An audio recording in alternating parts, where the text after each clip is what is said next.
sur l'or. Ça, c'est une magnifique image. Je vais donc inviter Wei-Mong Ding de Polytechnique Montréal pour qu'elle nous parle de cela. Et elle a travaillé sur ce projet avec Ariel Wilson. Bonjour, Wei-Mong, merci. Voilà, voici votre micro. Asseyez-vous, je vous en prie. Donc, qu'est-ce que nous regardons là? Là, c'est la rétine de rat, donc ce qui est autour. Et au milieu, c'est le microphage. Une rétine, c'est une rétine de rat. Oui, c'est ça. D'accord. Qu'on a extrait des yeux de rat. Et là, les points jaunes, c'est des nanoparticules d'or. Et au centre, c'est un macrophage. C'est un macrophage, oui. Et des nanoparticules d'or, c'est toutes les parties dorées que l'on peut voir, les petits points dorés. Oui. Mais alors, pourquoi y aurait-il des pépites d'or sur une rétine de rat? En fait, c'est justement la recherche qu'on fait. On veut déposer les nanoparticules d'or à l'intérieur de l'œil. Parce que les nanoparticules d'or sont souvent utilisées, maintenant, c'est souvent utilisé pour les cancers, parce qu'ils ont des propriétés vraiment spécifiques. Donc, quand ils s'accumulent dans le cancer, ça pourrait surchauffer le cancer et faire tuer les cancers. Mais cette recherche-là est très limitée dans le cancer, là, et on essaie de voir si ça pourrait aussi appliquer dans les autres maladies, dans les autres parties du corps.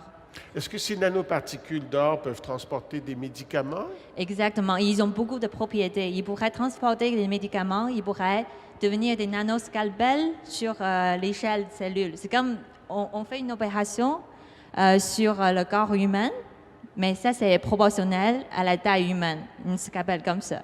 Mais les nanoscalpels, justement, sont très bien pour une taille de cellule. Et des cellules, on ne pourrait pas faire avec...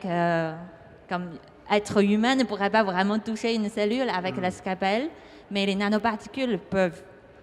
Mais dans le cas de l'œil, l'œil est un organe vulnérable, fragile, complexe.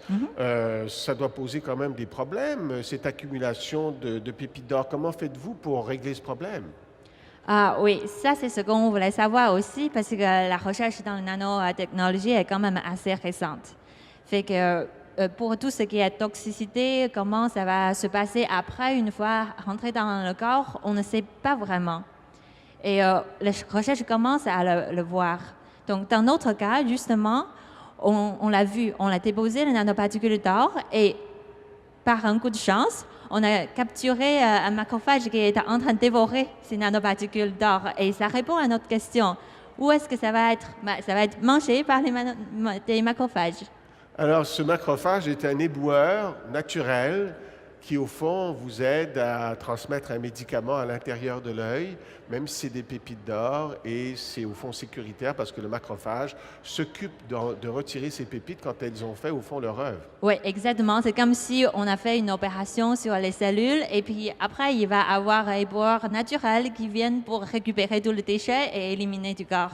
Eh bien, comme c'est intéressant, Wei-Mong, et c'est une très belle image. Comment l'avez-vous capté, cette image-là? C'était quoi la méthode que vous avez utilisée? C'est un microscope électronique à balayage. Oui. Et puis, à l'échelle, on voit les petits points, c'est des nanoparticules de diamètre de 100 nanomètres. Donc, c'est très, très, très petit. Donc, c'est grossi quoi? 15 000 fois, quelque chose 15 comme 000 ça? fois, oui. Et généralement, par le microscope électronique à balayage, on voit rarement à si petite échelle les cellules, en fait. Et surtout, les macrophages, généralement, c'est très difficile à capturer. Et c'est vraiment par une chance qu'on l'a justement devant l'œil. Oui, est-ce que vous allez publier dans une revue scientifique cette photo? Ah, on va voir. C'est pas encore... Dites-moi, pour terminer, vous avez un parcours vraiment, vraiment intéressant. Vous êtes né à Beijing, n'est-ce Oui, pas? c'est ça. Je suis chinoise d'origine. Et Ouais. vous avez étudié ensuite en France? Oui, j'ai fait mon premier cycle universitaire en France et après, je commence à faire la recherche, deuxième cycle, troisième cycle à Polytechnique. Et pour ça que vous maîtrisez à merveille le français. Oh, merci. Et votre langue maternelle, c'est le mandarin. Oui, exactement, oui. Voilà. Merci beaucoup. Merci beaucoup. d'être venu nous voir. Merci.